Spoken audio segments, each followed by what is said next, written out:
बोले शिव महापुराण की जय। तीसरा अध्याय चंचुला का वर्णन है। दुराचारी चंचुला सुनकर शिव का नाम, उठी प्रेरणा हृदय में पाने को शिव धाम।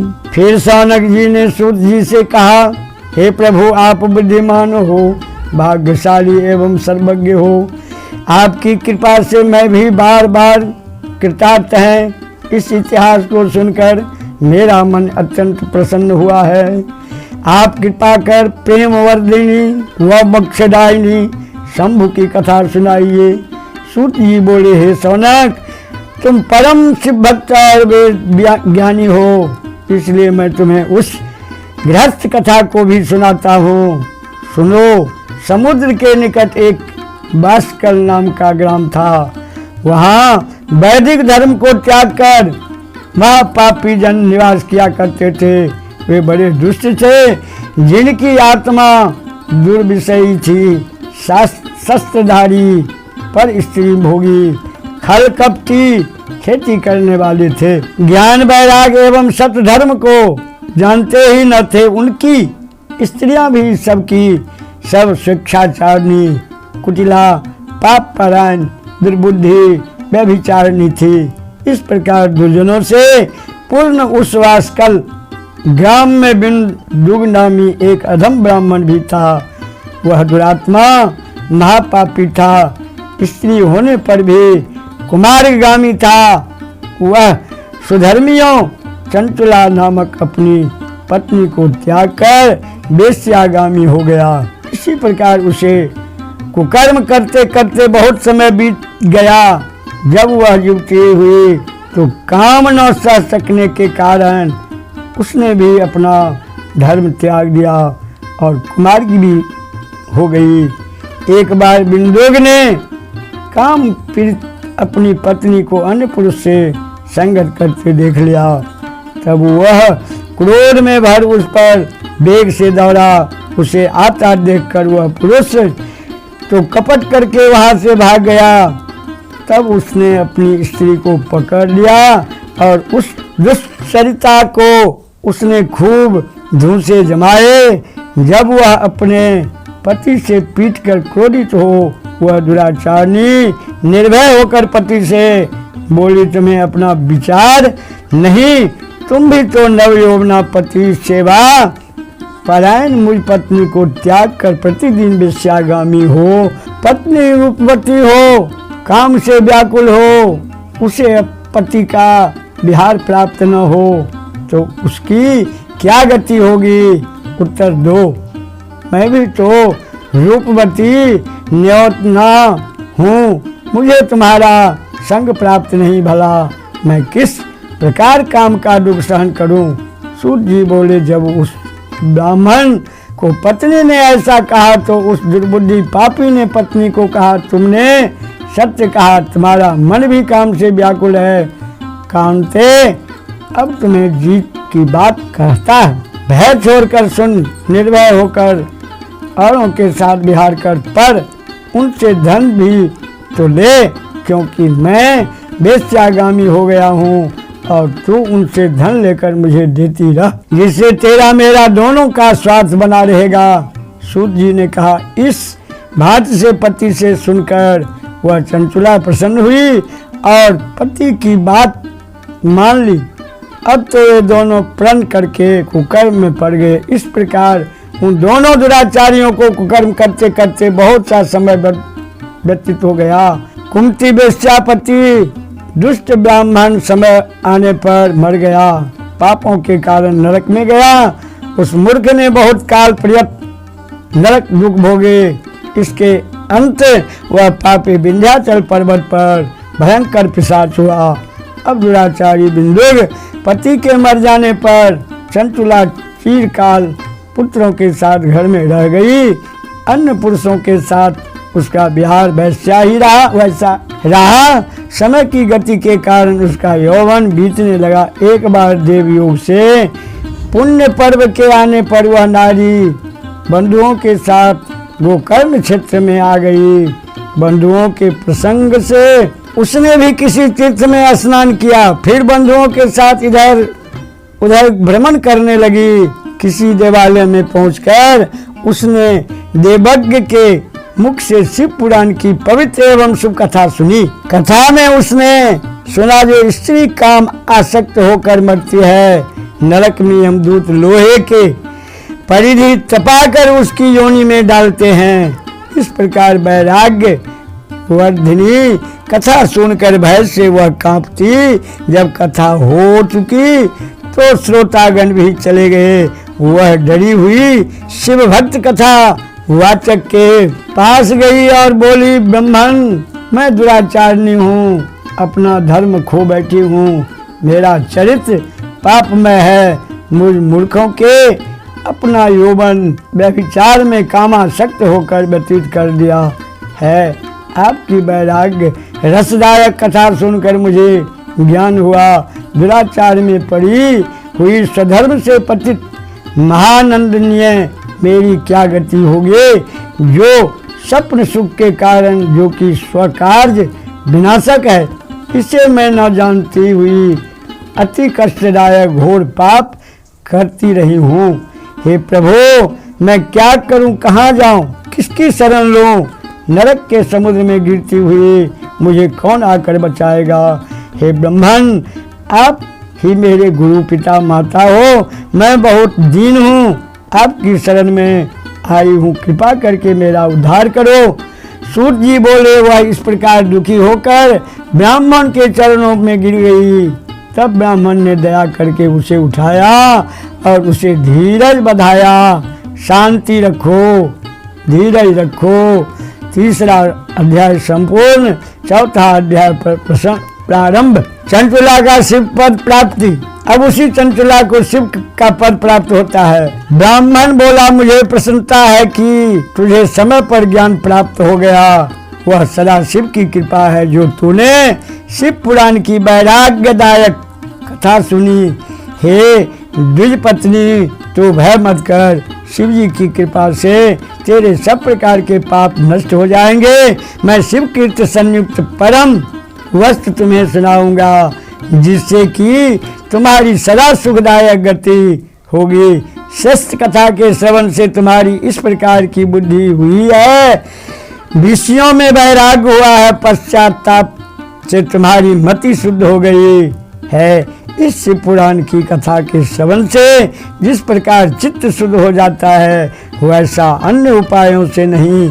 इस कथा के द्वारा निसंदेह चित्त शुद्ध हो जाता है। चित्त के शुद्ध होने पर महादेव जी उस चित्त में जाकर विराजमान होते हैं। तब वह शुद्धात्मा शिव के परम पद को पा जाता है। इसी कारण वह सवर्ण इस कथा को सुने।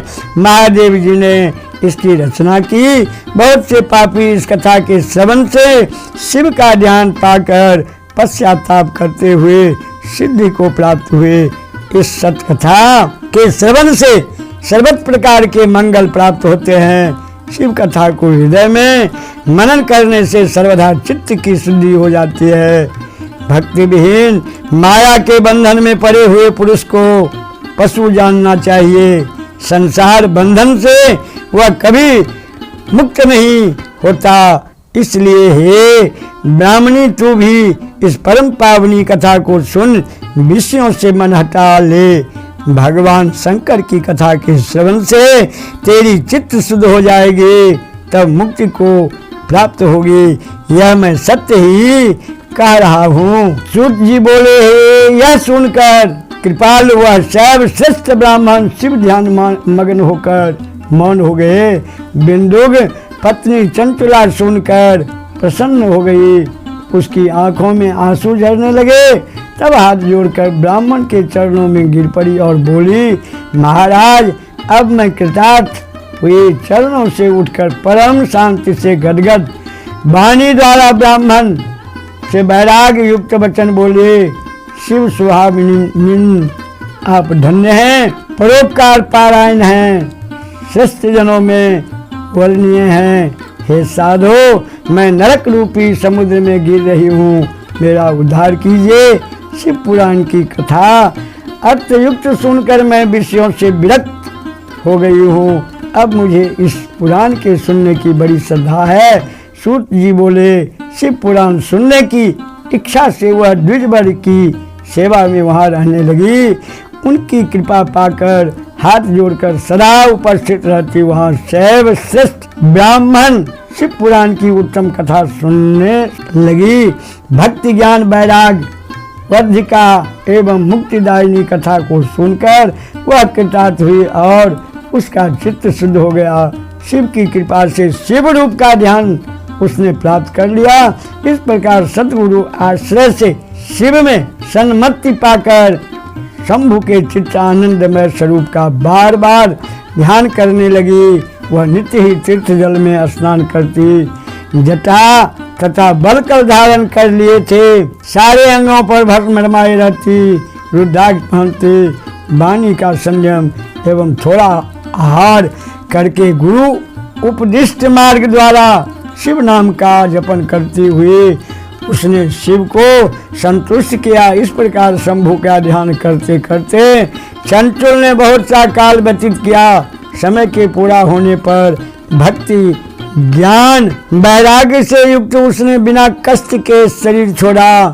तब तो शिवगणों से संयुक्त शोभायमान दिव्य विमान स्वयं महादेव जी ने वहां भेजा।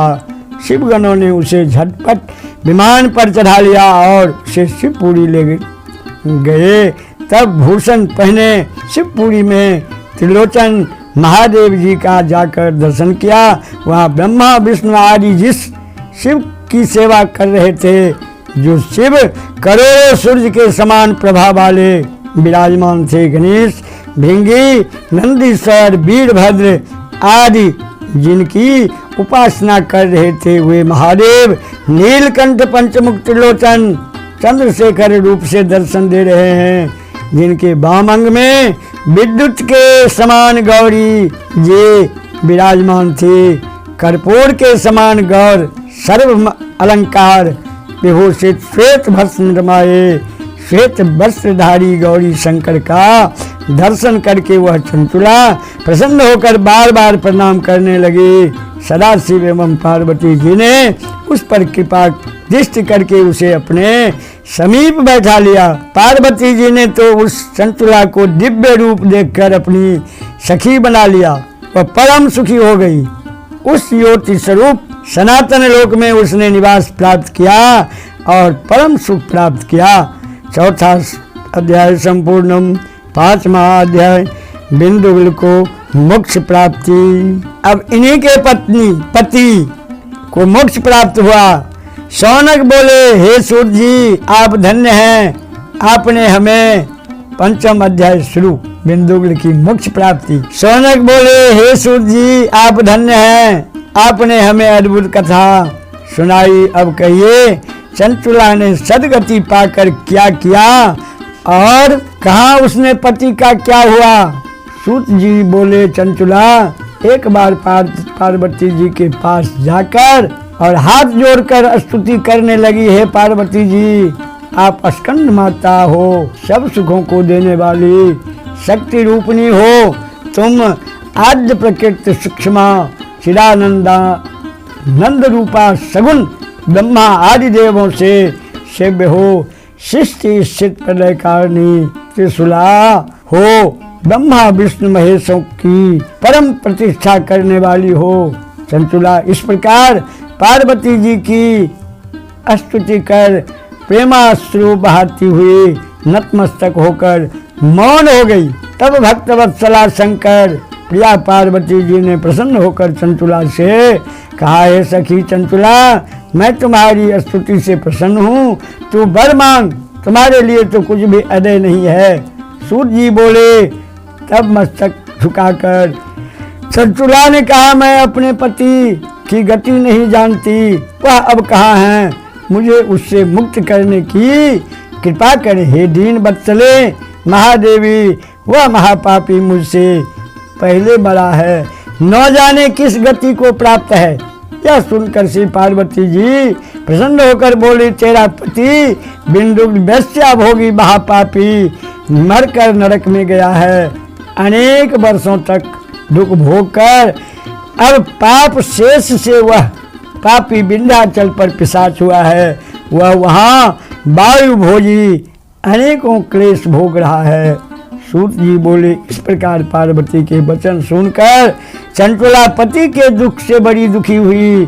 कुछ धैर्य करके पार्वती को प्रणाम करके दुखी मन से वह बोली, हे देवी, कृपा कर दुष्ट पापी मेरे पति का भी उद्धार करो। जिस उपाय द्वारा उस पापी की सदगति हो, कृपा शीघ्र कहें, आपको नमस्कार हो। सूत जी बोले, इस प्रकार सुनकर श्री पार्वती जी ने चंचला से कहा, यदि तुम्हारा पति शिव पुराण की कथा सुन ले तो उसे सदगति मिल जाएगी। इस प्रकार गौरी जी के वचन सुनकर चंचला बार बार प्रणाम करने लगी। अपने पति के सब पापों की विशुद्धि के लिए एवं सदगति के लिए कथा के अर्थ प्रार्थना करने लगी। सूत जी बोले, जब उस नारी ने बार बार प्रार्थना की तो परम कृपालु भक्त वत्सला पार्वती जी को दया आ गई।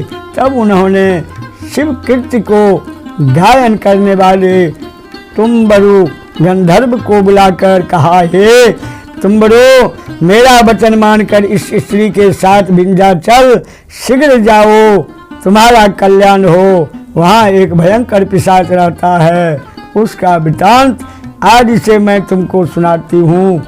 पिछले जन्म में वह विदुर नामक ब्राह्मण मेरी सखी इस नारी का पति था। वह दुष्ट तथा वेश्या का पति बना रहा। स्नान संध्या क्रिया आदि से वह हीन, अशुद्ध, क्रोधे, दुर्भिक्षे, भय विचारनी, सज्जनों से द्वेष करने वाला था।